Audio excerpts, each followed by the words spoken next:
James says, and I read, James says, "For where there is jealousy and selfish ambition, there you will find disorder." And it made me think how hectic it is, or how hectic it has become correcting someone or receiving correction. So I listened again to what James was saying. For where there is jealous and selfish ambition, there you will find disorder. Where there is jealous and selfish ambition, there you will find disorder. Well, he was saying this in the book of James, chapter 3. Now, you know.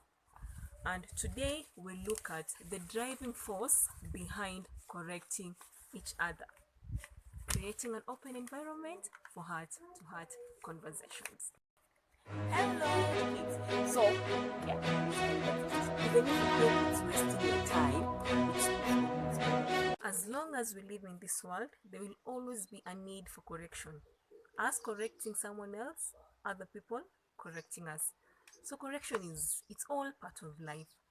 But the real question is, the main question is, what is the driving force of this correction? What is the driving force? And we are drawing our inspiration from the book of James, chapter 3, especially up verse 17, but mainly James chapter 3. Go ahead and read James chapter 3. Yes. So, I there I believe there are people we don't like. Everybody has someone they don't like. Not that you hate them. There's a difference between not liking and hating. For example, I don't like sweet potatoes, but it does not mean I hate sweet potatoes. I eat sweet potatoes even when I don't like sweet potatoes. So they're just people you don't like, maybe because of how they carry themselves out, what they do, their character. But it's not necessarily hate. You still respect them. You accord them the respect they deserve. You can still work with them. But if you are given a choice, you're like, okay, I don't want to work with them. So I believe everybody has that particular person we don't necessarily like. We don't hate, but we don't necessarily like, or we don't vibe with. Yeah, maybe let me use that. We don't vibe with. I'm not advocating for hate here, because I genuinely from my heart believe kuna tu watu we don't like. Hata mimi pia kuna watu I don't like. Kuna watu pia they don't like me. Still they treat me well. They treat me nice with respect. We are cordial with one another. Yeah. So moving forward, sasa, now using this scenario is going to be the best way to bring out the driving force behind, like correcting each other. If you are reaching out to correct such a person, how do you do it? What is the reason behind that correction? Is it finally I've gotten a place where I can pin them down? You've gotten a place to hit them, or do you genuinely correct them out of genuine concern? Like the way you're correcting them, is that the same way you'll correct somebody you like, or somebody you vibe with, or somebody you consider your squad? So that is like the thin line apple when you're giving that correction. Would you have done it the same way it was somebody you vibe with? Because at the end of the day, the correction does not matter. It is the driving force behind that correction. And because our motive from the very beginning is wrong, it leads to what James is saying: disorder of every kind, and evil and wickedness for no apparent reason. And in the same breath, when you are receiving correction, because sometimes the issue is not the person doing the correction, the issue is the person receiving the correction.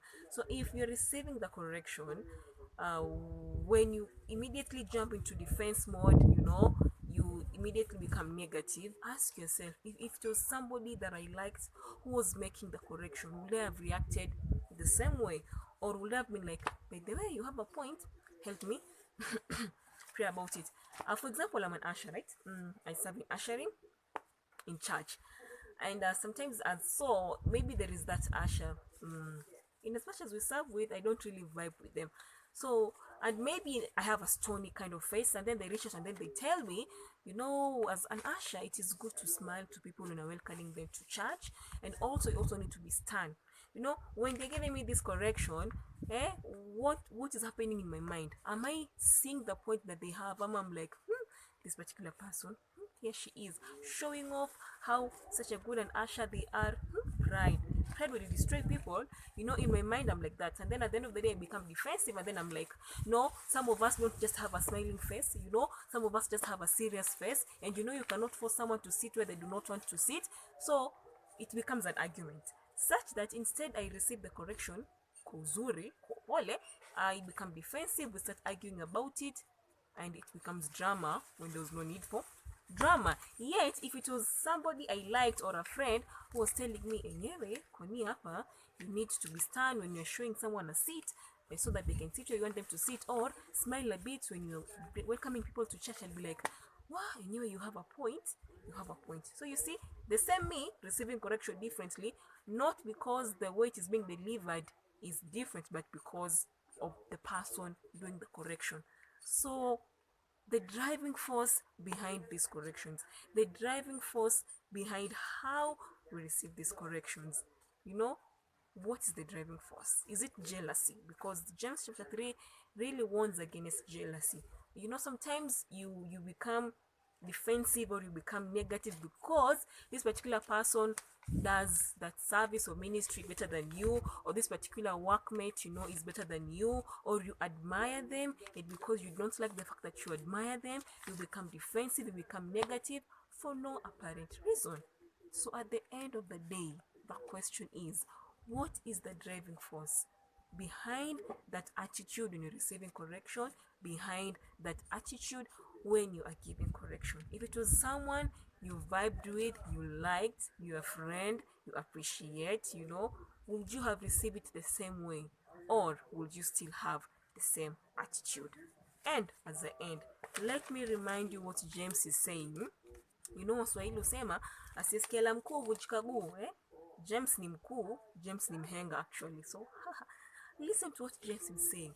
Forever there is jealous and selfish ambition. That attitude, is it out of jealous?